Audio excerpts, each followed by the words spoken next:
So when I was 15 years old, my friend Vic and we wanted to be able to get around and do things, but we didn't have our driver's license. So my friend Vic kind of became friends with this guy who was, I think he was 17 at the time, had his own car, it was an old beat up car. And so we kind of hung around with him, even though I don't think it was like the best friendship in the world with him, but we hung around because he had a car and he could get us places where we want to go. Um, and the tough part about it for me especially was that he was what I would say kind of a reckless driver. He was very always wanted to speed around, wanted to go around curves at, you know, high volume of speed, and it was always made me very nervous. And there was this one night we both told our parents that we really didn't talk about Jimmy. His name was Jimmy. That we were doing much with him. We'd always make excuses we were going over somebody's house or something like that. And my mother definitely was not agreeing to this at all. If we were trying to drive somewhere, she didn't like it. But so anyway, one night we decided going with him to do something, and it got to be kind of a reckless night. He we did this one hill that he hit that he liked to jump off of with his car. He went over the hill and lifted the whole car off the pavement, and it came crashing down. We kind of banged our heads and stuff, but we didn't stop. It wasn't didn't mess anything up. It was fine. So we kept on driving. Well, we went down this road that's kind of a killer road because it has all kinds of turns on it, and he wanted to do it very rapidly. So we went around this corner at way too fast a speed, and he lost control. And we end up going through a wired metal guardrail on the side, which wrapped around the car. Jimmy fell out of the car. Vic and I thought he was dead because we thought he rolled under the car, but he didn't. But we end up he was fine. He ended up going. Police came, got us out, went back to our houses. My mom was not upset about it at all, but after that, I didn't want to ride in Jimmy's car any longer. That it made me very nervous to even do that. Well, I had walked down the street to another group of neighbors that we play stuff with, and Jimmy and Vic came with Jimmy's car to come pick me up. And I start walking home, and I kept saying, I'm not getting in your car. I'm not going to go anywhere with you. I'm not going to do that. And oh, come on, you can do it. You can do it. And I said, no, I don't want to do that. Well, why don't you jump up on top and we'll just drive you? They were just going to go up the street to my house. Hey, I jumped in the car. I grabbed the windshield wipers because he took off almost immediately at like, I don't know, probably 30, 40 miles an hour up my street, and I'm like plastered against the windshield going, stop, stop. And finally, instead of just waiting for him to stop or doing anything like that, I decided it would be better for me to jump off the car, which was not the greatest thing. Luckily, I didn't fall onto the concrete. I fell onto somebody's grass, but I tumbled over a bunch of times. I broke my glasses, had scars up and down one side of my face. And of course, once again, I had to tell my mom another story about what was going on because she did understand about the car, and she didn't like me going in that car either. So I had to tell her that I fell, and when somebody was we were playing football or something, but she had to mend me back up. And I don't think I ever drove back in that car again. I think even Vic, I think, kind of went off at that point of not wanting to ride with Jimmy any longer. But that was an adventure that was not smart at any point of going in the car in the first place, and then jumping off the car into not smart, not smart at all. But that's what driving as a teenager really does to you, I guess. When you're desperate for a place to get somewhere for somebody, you go with anybody, I guess. And if you won't get in the car, we'll get on the You get car. out of the car, yeah. Wonder where Jimmy is today. I actually I heard I think if I remember right, he passed away pretty young. I can't Mm. remember what the reason was, but Car accident. probably who knows. But anyway, Hello, this is Gina. and this is Don with Focused Healthy Family. This is podcast number 185. And today we're talking about driving my life away. And that almost As drove me and mine away. as our youngest child now has her license and is currently driving somewhere, and I'm watching her anxiously on the Find My app on my iPhone, which is kind of a clever thing that we can watch our kids and see that they get places safely. Um, and Yeah, I'm not yeah, sure what would happen if it didn't work out though. That's well, that you would be able to locate where their phone is. yeah, yeah. But yeah, we've been through this is the third one. I remember we got his license what last week and I'm driving home and I went, yes, last one. That last one I had Oh, to have oh, to take on the driving test and I think you took him on some of it, but most of it was me taking each one of them out doing their driving test, if I remember right. I took Harrison. I Did took you? our oldest, yes, because we went like 2 or 3 counties away because we heard it was quick and fast to do your license down in Oh, the Polk driver. Yeah, the driving part. Yeah. to take. But no, you took Abby, and then you've taken our youngest now. Well, and Abby took a while because one, she showed up without the right paperwork, and then one time we went and they were closed. I don't remember what the reason was, but it was I think it was at the beginning of COVID, and they were it was opened and closed. It was really tough to figure out times of when they were doing things, but each time we had to, I've taken it all kinds of different places to do their driving. And thinking about the app, I actually a while ago asked, um, she's texting me. She missed her turn. Um, she's not driving and texting. She pulled over in a parking lot because for some reason, teen drivers in North Carolina, when they have their level two, which is not their full license, they're not supposed to use any kind of phones. And yet, I don't see why having your phone talking you and giving you directions isn't a bad idea. But I've asked my mom to let me track her. Oh, it's been a couple of years ago because if something happened to her, I could see if she has her Hmm. phone with her where she was at. And it just can be a real safety thing. You're going somewhere by yourself that um, you can see each other. So thinking back to yes, our kids learning to drive, thinking about when we learned to drive. Oh my. Um, I was my kids were complaining about something. Maybe it was the youngest complaining about the beat up old car that she's driving right now.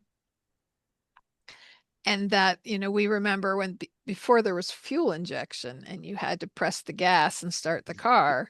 And we had this Oldsmobile and it would get flooded so easily and I couldn't get it started. And like I was working just down the hill behind our neighborhood at a bakery, and my dad would have to come cussing under his breath. He's just doing it right. I can, I can hear it. I can hear him doing that too. That's interesting. I mean, I wasn't there for that, but I can still hear him. I went for driver's lessons. So there was no driver's ed when I was in high school. They had taken it away. But my parents paid for me to have some behind the wheel instruction. But the guy had like a compact car and it had fuel injection and I thought it was so cool because you just turned the key and the car started. And but that's not the car I, had to take the driver's test on. And we got talking about 3-point turns and I don't remember somehow having to do that, I'm sorry, go ahead. somehow, yeah, I was in an Oldsmobile. I think it was the Cutlass. Was it the car that, yeah, I'm pretty sure that's the one I took my test in, the same one that would get flooded and not start for me. we had to do parallel parking is what, and I didn't do well with it. You know, she was complaining about that if she missed one. I don't think that's really true. I think she might have missed part of things, but I think she hit all of it, tell you the truth. But I I did I did 70 on it, but I still passed, and that was, you know, I failed the first time. oh, did you? Um, in Pennsylvania, we there was a driver course. So they didn't even take you on the road to get your test. They took you on this course. And there was a curb entering the course, and I went over the curb entering the course. And it didn't say anything, went through the whole test, and then told me I failed because I went over the curb. And I can still hear the instructor saying, "You're going to run over someone's toes." And I have not yet Wow. run over anyone's toes. Almost, what, 40 years later? Everyone's Yeah, I toes are mean, intact. I guess mine was pretty simple because I mean, my mom took me down there on my birthday. We went down there and it didn't take very long, and I had my driver's license. I drove home, you know. Didn't you have to get a learner's permit first?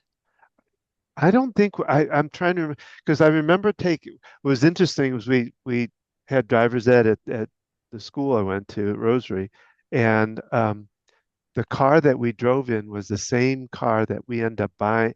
It wasn't the same one, but the exact same thing that we drove in was the same car my dad bought. I don't know if it was before or after that, but it was literally the same color, everything. Um, and Wait, the car that you drove in? that I drove through the what do you call it, the class that we took or the whatever it was at school, the Oh, driving course. oh, It you was the did a same. driving It course it in was the school. same car we had as a family. I'll get it right. Get it right. Okay. But yeah, and I remember too because it was um, there's this one hill as we're heading back to the school. We had to go across over kind of this 4-lane highway, and it was a split 4 lane, so it was 2 lanes, and then you had a in between section, and you had the second one. And I don't know if it was the driver coach it was turning yellow as we're getting up to. He says, "Oh, just go through it," which amazes me that any counselor would do that. But and this thing was when you hit it, you kind of lift it up over each bump of the highway, and I lifted the thing up a couple of times. I made that's where my driving, I got it from Jimmy, I think, having to lift the car up, I think something like that. But after Jimmy, I did when I was in school, there was a guy that we had music in our music classes. We would go out, we would take like a couple of days and go out to different schools and play at different schools. And he would always pair us up with other um, people in the class. And he put me in this one class, and this guy was kind of crazy about how he was driving. And I drove like two different places with him, and I just pulled my music teacher across. I said I can't drive with him like that. I think it was because of what happened with Jimmy. I couldn't be in that car again with him. I don't know why I brought that up, but Stories of driving. So many of us are eager. I wasn't super eager to get my license. I was very anxious about being in that heavy machinery that can easily kill people. well, I remember taking Harrison to the school that was off of Blair Road. Remember that? Well, I think you worked back in that section back there. That one of the nursing places that you worked was back off of Blair Road. Oh, by the high school. Yeah, and that we did our driving around in that parking lot, learning things. They were all really pretty good with driving. I mean, Abby's the one that was a little bit scary about it, some of the stuff she I did, but wasn't there when Harrison was learning to drive. You must be remembering Abby. was it? Maybe it was. That could be. That's true. Well, I'm trying to think. Was it there? That high school was, you sure it wasn't there back? I don't know. Anyway. So here we are talking about driving, stories of learning to drive. Our child is safely at her destination. And, thinking about getting your license, having a car to drive, having that freedom.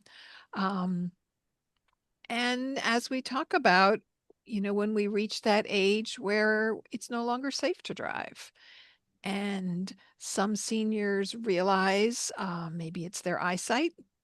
There's so many um, difficulties with aging eyes.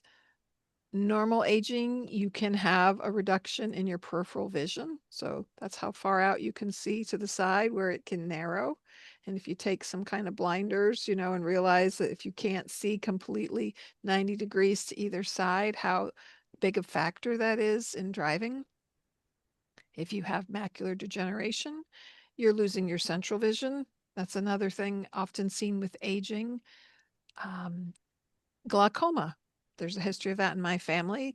With glaucoma, you lose peripheral vision, and not only vision, but our reaction time. There's so many components of driving that we don't even think about. We've got to be quick to think and act. And if we're compromised in any way, it puts us at risk, it puts others at risk. And yet there's the freedom and the independence of being able to get in a car and go, and then not having that. Yeah. Well, it was like at the at while I was waiting for Lexi with her driving when she was out driving, one gentleman walked into the driver's place and he could barely walk. He couldn't hear very well. And I just kind of, I didn't, I don't know what he was exactly there for, but I wonder, if they're going to give him the ability to drive. It just, because, you talk about it, the other things is like legs and an ability to be able to move your legs, be able to, if what kind of gait you might have, things like that, that can cause some issues too. Yeah, they studies show balance deficits are indicative of difficulty with driving. Um, yeah, if you get assessed at a driver's assessment center, this would be by an occupational therapist. So this is not just your vision test, the signs, those basic things. No, this is a lot more. It's your reaction time. It's all these different components or visual perception. If there's a sign through the trees and it's obscured or partially obscured, can I identify what that sign is? So there's areas of our brain that do that process that information, that put those pieces together. And if those areas of our brain are compromised, then it limits our abilities. Um, So, yeah, I remember reading a study years ago about, young drivers. What happens to car insurance when you add a teen driver on your on your Mm. insurance? It goes up crazy. And there's studies that show higher rates of accidents, right? Driving takes a lot of experience. The more experienced we are, then the better drivers we become typically, as long as you're not learning to drive the Jimmy way. And yet, as we get older, there can be challenges that compromise our ability to driving. And this study actually showed there were more accidents from people over the age, I can't remember if it was 65 or 70, than even teen drivers, because every state is different. But I know where we are in North Carolina, there is no requirements. Someone could have a stroke, someone could have um, a brain injury, all kinds of things, and there's no requirement other than, I think, if someone has a seizure, there's no other requirements for that to be reported. And so these people, you know, we get issued our driver's license. I don't know if this happens at what age, but for 8 years, um, a lot can happen in 8 years. And are we still able to function? Um, I'm getting messages from our daughter. Talk about driving, Don. Which is this from Lexi? Yeah, I said, just keep talking. Oh, well, Carry on the okay. conversation. I was there was something I was thinking about when you're talking, and I forgot when you stopped there. But it just being able to. I think it would be to me it would be wise if they would test us even when we get to be like 65 or 70, to let us go on a same kind of maybe a little different in style type of driving method where we get tested on some of these things too, so that if we're not doing it right. Because what happens, oh, this is what I was thinking is, what happens as you drive, you start taking um, what would you call it? Cutting corners, maybe let's call it that way, where you do things differently than what the way they kind of teach you because you've been driving so long, and you get this mindset in yourself that, you know, well, your dad, I think your dad has said it, I've been driving longer than that kind of thing. And you get that kind of mindset that can really hamper what you're doing and what you're thinking about it. Do you remember taking Harrison to the brakes course? So in North Carolina, and I don't know what other states this might be in, but let's say it was a race car driver lost a child to an accident. Yeah, I And think so something they like that. created this course to learn defensive driving techniques. And I remember you did it, Don, and you actually got to do um, Did I some. actually? I don't remember if I got in or not. I remember you telling us you did. I did Um, because it was very. I do. Everybody talked about. Well, they take you through a lot of stuff, and I think it is really good because I mean they actually had them go out on a flat like parking lot, and it was wetted down, and they had to take. They had to deal with swerving and doing circles and stuff in these things to be able to handle it and driving off the side of a road and things like that. But I remember because you have like, I think either like three people in the car, if I remember right, one driving and two in the back. And I remember Harrison saying that he got dizzy at certain points because they would spin around so much, different spins and different things. But I'm just trying to remember. I guess I did drive in one. I don't remember it, to be honest with. But I just remember think they gave watching the it. parents, because you had to attend with the parent, I think they gave the parents some options. So it stands for breaks. Be responsible and keep everyone safe. So that's capital BRAKES. And it's a program, and I don't know if it's outside of North Carolina or not, but you register for it. The awesome thing about it is, yeah, this goes on, oh, in Tennessee. Okay. Arizona, Raleigh, um, California, Florida, Concord, Houston, Texas, Duncan, South Carolina, another one in Raleigh, Fort Worth, Texas, Lebanon, Texas. Um, so there's a number of different locations across the country, it looks like, but you pay an amount, and then if you come to class, you can get your money back or you can donate it because this is um, It's a nonprofit, if I it's a remember right. nonprofit organization that they created to help kids learn defensive driving techniques. And Harrison was talking about it the other night that, you have to drive on a wet, slippery road, and you have to, hydroplane and learn to turn into the skid, and just all these different things that you talk about, but usually you don't have that opportunity to have to do it. And so they provide the cars for it and the Mm. safe environment for it, um, to be able to learn these skills. I think if I remember right, they do it. It was part of a team's part of their property or something like that. They did this on. Um, the thing that Yeah. kind of I don't know if I'd say worries me now, but the way cars are, a lot of them are getting to be a point of self-driving and all that, that it tends to take a little bit of our um, our own skill out of it, or tries to, by I like driving in Abby's car, you lane change a lane and it tries to hold you back from wanting to do that unless you turn the blinker on. Um, and I think some of these things are really nice, but I really worry about other people just kind of letting themselves go when they do it, letting their Well, skills go. And and and multitasking, right? Oh, the car's going to handle this. I can be yeah, looking at my phone. I can be doing other things. I don't need to pay attention. I know when I drove, our son got has had a Subaru. I think he's on his third one already. And the newer model he got last time, it's got the assisted feature when you're on the highway that kind of mhm, helps steer. And for a long trip, it was really kind of nice because, it can be very tense, like hanging onto the steering wheel, making sure you're staying in the lane, but it's got monitors and sensors and things that it kind of helps stay in the lane. So I found it less stressful mhm, having that added feature, but it also beeps at you if you don't have your hands on the wheel.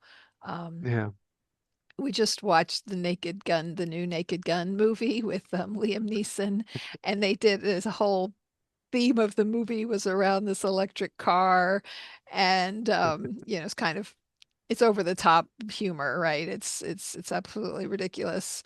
Um, I don't even know how to describe it, but Well, one yeah, part so it, he falls asleep in it and runs up off of a curve, and then he wakes up in the middle and goes, "What are you people in the street for?" And he's on the sidewalk, but yeah, well, it's a self-driving, so yeah, but it goes off on the side.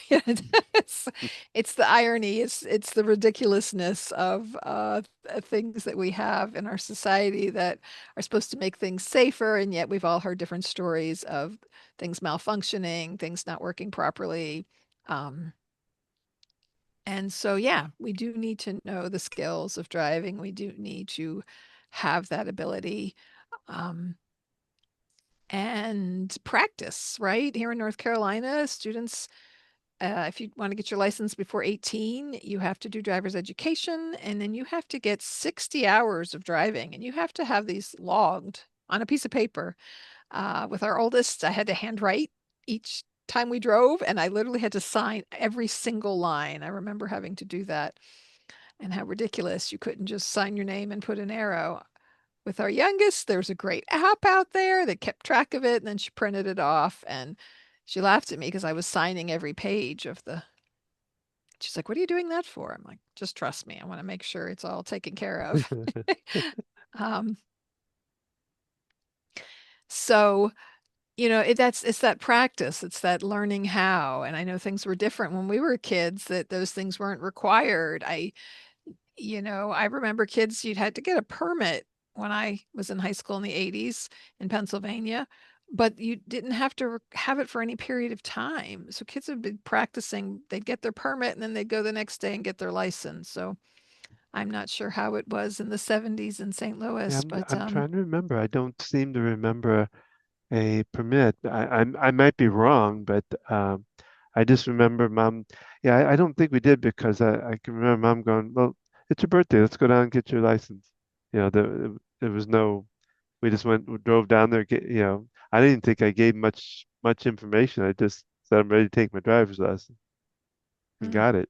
So, but well, I guess what I was thinking is, what when we're on the other end of it, when we're on the senior side of it, you know, how do maybe we could go a little bit over how you might be able to take the keys away in a way, or how you can go about that place. Oh, so my friend told me the story recently when she was concerned about her father's driving. At the time, she had a child who had just gotten his license. And she would just talk to her father about, we just can't afford a car for him. Wish, he could have a car. It'd be great if he could have a car to drive. And just kind of kept gently hinting at this. And eventually the dad offered his car to his grandson. So finding a way that they can be useful, you know, and she knew she had to let it be her dad's idea. Like she couldn't just say, Dad, how about you don't need to drive Yeah. anymore. Give your car to your grandson. No. Um, it's just kind of allowing that opportunity because it can feel good, for them to pass a car on to a grandchild. Um, to have a conversation about it, and ideally having the conversation before there's any issues, and it's great, if you've got young, healthy parents, whether they're in their 60s, 70s, sitting down and saying, if we see concerns about your driving, how do you want me to deal with that, mom or dad? How do you see that unfolding in your future? Because there's lots of people out there who will willingly say, I don't think I'm safe to drive anymore. Unfortunately, for some people, it's a necessity. They might not have other people who can provide transportation for them or have Mhm. services in their community to get public transport. Um, and so they need that car. They rely on it to get out to the grocery store, to go to the doctor's appointments. Luckily, you can have food delivered now. I'm sure there are areas of the country where that's not possible, but um, you can have deliveries made. You can have medications delivered. You can have a lot of different things brought to your home to make that easier. But thinking about that's the situation and what can we do to support our loved ones and their safety, in driving, keeping up to date with their eye exams, making sure they don't have any signs of any different eye diseases, keeping on top of things. If you see concerns about their memory or anything like that, go to a neurologist. You know, take your parent, have an appointment. Find a way to support them in this care because there can be things going on that they don't realize. Um, Well, might it be one thought is if you can talk to them beforehand, like you talked about, if you can get it when they're still competent, and then talk about this is just a thought anyway, but come up with some possible signs that things are could be deteriorating that they could see themselves. If I don't know, I'm trying to think of, whether um, they can't see certain signs, maybe, or in other words, you set this up beforehand. You talk to them about what would be the things that if you saw them, you would know that it probably isn't time to drive. I don't know if that makes sense or not, but yeah, kind of letting them set the parameters. yeah. Yeah, kind of having a conversation like that. And, a lot of people find themselves in a situation where they're very worried. Their parent is not safe driving and they don't know what to do. Maybe they've told them they're not safe, and so the parent is going to fight it tooth and nail, kind of like a young child might if you tell them no. um, we went through this with my dad. I know we've told this story so many times, but he had Parkinson's, he had dementia, he had neuropathy, his feet. He had spinal issues and, didn't have really good control all the time over his legs, which is a big safety hazard, even without dementia and other things. He had double vision. He had very severely limited peripheral vision. There were a lot of things going on. And yet he thought he was a great driver. He'd been driving longer than most of us. And And let us know that too. didn't understand why he didn't pass this exam and was very mad because he's like, I didn't get to study for that test first. And why do they ask me the day of the week? And, how am I supposed to know that? And his frustration with it. And I know with him, we talked about alternatives. Okay, if the test says you're not safe to drive anymore, what alternatives are there? You have places you want to go. What do you want to be able to do? Can we hire a Hmm. driver? Can we, um, think about driving Miss Daisy.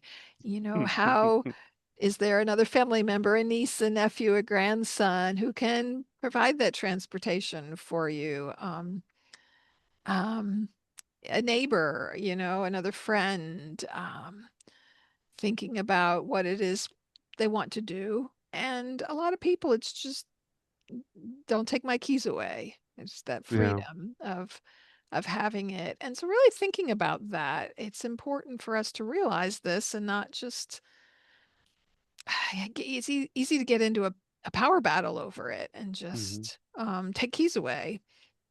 Um, and then I've seen people like give the keys back and Yeah. it sends Yeah. quite a confusing message.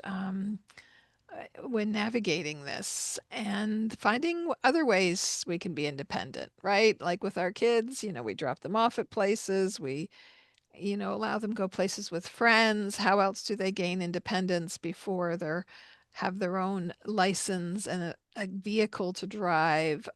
So thinking in reverse a little bit, and also remembering that our aging loved ones are not children, even though they might have cognitive issues, that developmentally they often look to be functioning at a stage of someone younger than, um, they're not a child, and have to keep that in mind.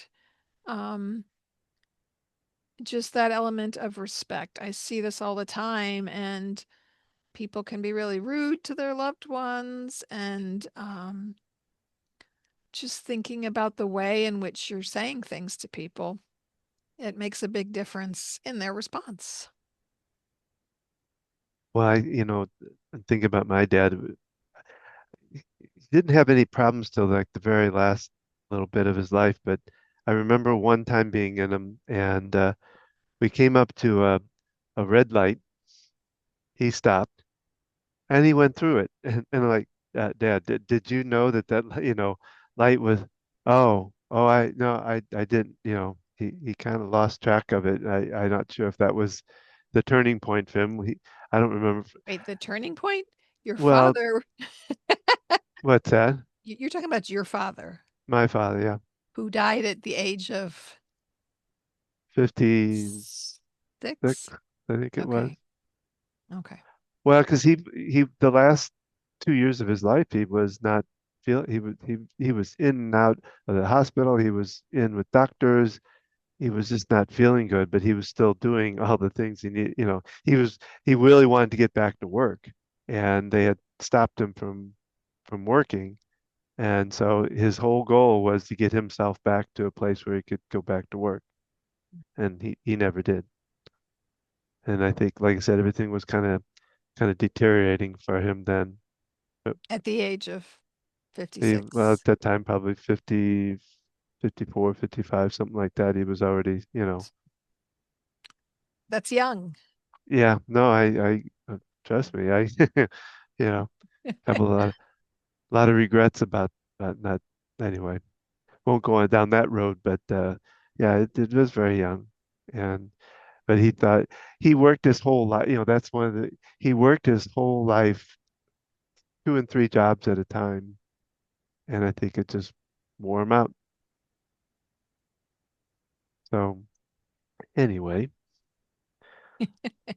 Talking about difficult things here, talking about letting go, letting our kids the freedom of driving and monitoring the safety, whether it's our kids or parents or grandma or an aunt, and helping being supportive and giving information and finding creative ways to help them move away from driving or finding someone that could use their car. I'm glad you've joined us here on Focused Healthy Family Podcast today. Please join us every Thursday when we air one of our podcasts. We have some interviews in the mix here, so be on the lookout. Scan back to our prior topics of interviews we've done with people. you can always join us on our website. You can find out more about what Gina and I do in helping people out in this journey that they go through with their aging parent or loved one. You can join me every Tuesday, 7 o'clock. I have a group tapping session. It's free, and it's 7 p.m. every Tuesday. And you can join us by just going to focusedhealthyfamily.com/EFT-group. Um, you can find out about other things that we have going on. You can also find us on Facebook, Focus Healthy Family, at Instagram, Focus Healthy Family 1, and of course, YouTube at Focus Healthy Family. You can join us every Thursday and see um, our live podcast where you can actually see us, not just hear us, but and um, remember, how you speak to your children and your family today shapes their future and yours.